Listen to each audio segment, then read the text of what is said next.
Well, hello there. Good morning. I hope you're doing great today.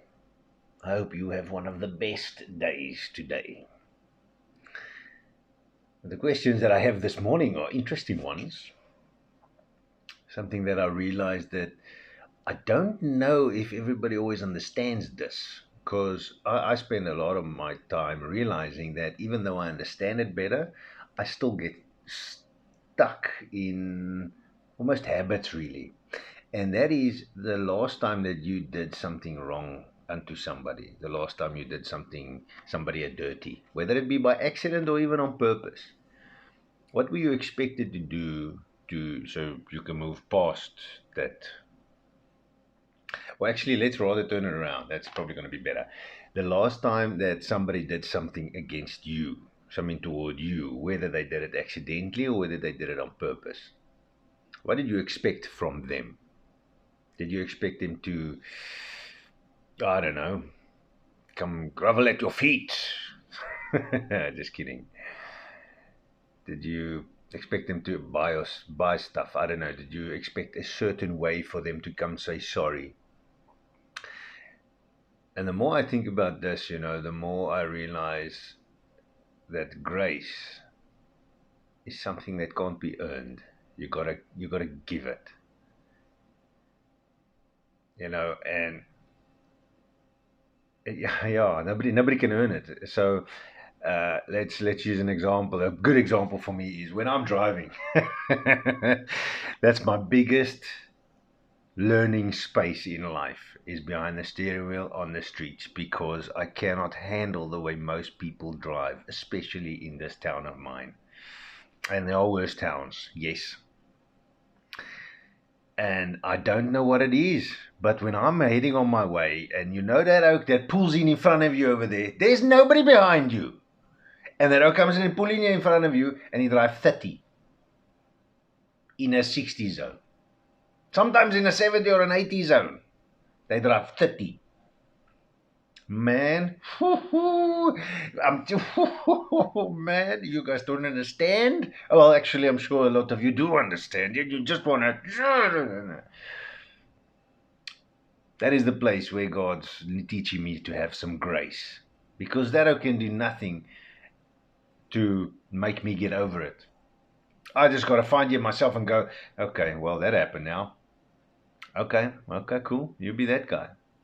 There's no use in me going, you there in the rearview mirror for that oak seeing me. That's not grace. Grace is sitting there knowing that oak that you are dirty, wherever it is in your life, in whatever area or aspect it is. It's knowing that that person did something wrong toward you, whether they know it or not. Some people, I've realized, are so truly oblivious that they have no idea. They are so, I don't know, whether it's maybe stressed out in their life. Maybe they just in their little tiny driving bubble. I know some people get tremendously nervous behind steering wheels, so maybe they're completely freaked out in driving, but they have to drive. They don't have a choice. So, and then they might just do so they could be scared or whatever the case may be. I always laugh with these people. I say, when it when it's pensioners day in the week, and it's the day where all the pensioner specials will be in the shops and stuff, so those are mostly the days that they go shopping. I always laugh and I make a joke and say it's going to be a slow day today because you're going to drive everywhere slowly. You're going to be in queues everywhere slowly. Everything's going to happen slowly because, let's face it, when you reach retirement age, the whole idea is to relax. They don't have anything that's chasing them. But us working individuals, if you're in a rush in the first place, you should have timed your life better a little bit, I feel. And I know accidents happen, but if you're always late, you maybe need to have a look, for argument's sake. But yeah, I'm really growing in that area. I'm growing as I go. You grow as you go. That's all we can do. But that's my point, is that it's something I have to give in that moment. I have to sit there and go, okay, this I drove out in front of me now. Yes, he's driving 30. No, I'm not a fan of it. But to freak out and go crazy, I think, is actually giving the enemy a victory over there. Because I always come back to, and I think, a child of God wouldn't act that way. Jesus wouldn't have acted that way. I'm 100% sure of that. I always try and relate to a lot of that. That I think we should make a thing and bring back those "What Would Jesus Do" bands, so we can have a thing that stares at us in our face all the time. So when those things pop up, we got something visual to go, yes, yeah, no, Jesus wouldn't act like this. I think I need to get me one again. Do you guys know where I can get one? If somebody can help me out, that'll be great. So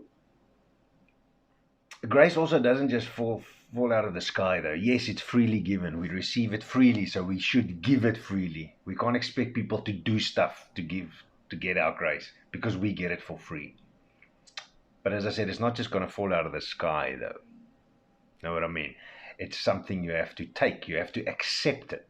That's like me having a fridge full of cool drink for you when you are thirsty as heck, or water, or whatever it is that you normally drink or would like to drink when you're thirsty. My fridge is full of it, and you're visiting my house. And I said, it's there. It's there. Go help yourself. Lekker. As soon as you want, whatever you want, however much you want. But you sit there and you get thirsty because you never get up and go get some. That's how grace works as well. If you don't accept God's grace, you'll never have it. Something to think about. But you definitely aren't going to find it in, I don't know, nightclubs and pubs and wherever it is that if you go search for it there, you're definitely not going to find it there. Well, let's say God's grace might find you there in an instance. I've heard some miraculous supernatural stories, which was fantastic. But yes. So, Hebrews helps me a little bit over here. Hebrews chapter 4, verse 16 then says, "Let us therefore come boldly to the throne of grace, that we may obtain mercy and find grace to help in time of need." So we need to go to the place where it is. That's not really an action. That's not really earning it. That's still not earning it. It's just knowing where to go get it, where to go. Going to my fridge. That's knowing where the fridge is, that we need to go find it from. Let's use the fridge example. The biggest move that you can make, in my opinion, is to come to God hat in hand. One of the biggest things, the biggest man is as a person knowing he's wrong. The biggest person is the one knowing he's wrong and wanting to fix it and learning to find out how to fix it, to humble yourself enough to say, "Sorry, Lord, I messed up. I busted this up, Lord. I broke, Lord. But also you can't stay the way you are and expect all these massive things to change in your life. Romans chapter 12 verse 2 says you got to be transformed by the renewing of your mind. And when God renews your mind, he'll change the way you think about things, which ultimately will change the way you act and walk and are, the way you are. It'll change everything about you. So, you can't knowingly keep doing the wrong stuff. You'll realize it at some point. You have to. If you come to Jesus, something has to change. And God doesn't change. He's always the same. Yesterday, today, and tomorrow. It's us that changes. Because of our sinful nature that we were born in, that needs to fall off. It needs to get out. And God's gracious enough to walk with us and wait there. His grace waits for you, my friend. I love in 2 Chronicles chapter 30, the second bit. It says, "For the Lord your God is gracious and merciful, and he will not turn his face from you if you turn to him." So if you go to God, he won't turn away. He won't turn away from you. My ultimate point today is that grace is free. It is free. You can't earn it. It's freely given. We freely receive it from God. It's waiting there, though.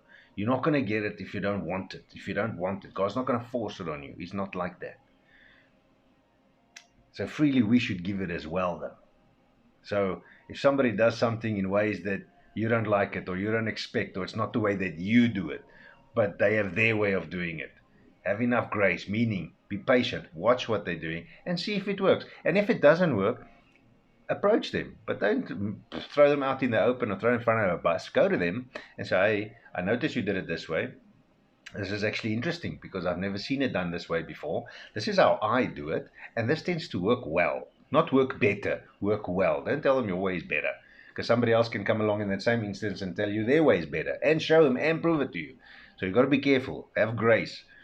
The moment I step out of line, God has this tendency to make an example of me as well. So it's a really big learning curve of how we learn to teach one another. But it can't be earned. Romans 8 verse 10 says, "You confess with your mouth and believe in your heart that Jesus is Lord, you'll be saved." It says, John 3:16, that he gave his life, that whoever believes in him. In 2 Chronicles chapter 7, if my people who are called by my name, humble themselves and pray, I will hear their prayers from heaven. So just little acts Remember, grace is free.